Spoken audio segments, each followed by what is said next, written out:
জেলখানায় ছোট হুজুরটা আমার সাথে ছিল, রাফিকুল ইসলাম মাদানী।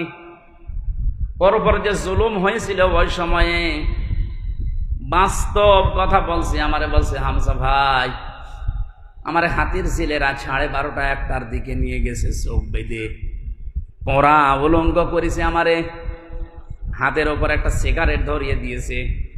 একটা অর্ধ উলঙ্গ মেয়ে লোককে আমার পাশে দাঁড়িয়ে ছবি তুলছে, বলছে এইটা ছেড়ে দেব।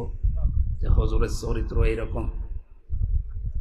মোবাইলের ভেতরে উল্টা পাল্টা নাচ গান বিভিন্ন জিনিস ডাউনলোড করে করে ওগুলো ছড়িয়ে দেব যে হুজুরের মোবাইলে এগুলো পাওয়া যায়। এমন অসহায় ওই সময়, কারণ 2টা রাস্তায় ব্লক করা, 12:30টার পরে যেন ইমার্জেন্সি কাজ চলছে, কেউ এখানে না আসে। কি ইমার্জেন্সি কাজ চলছে দেখছি। শেষেও বলছে, এসআই কে জিজ্ঞাসা করলাম যে ভাই আপনারা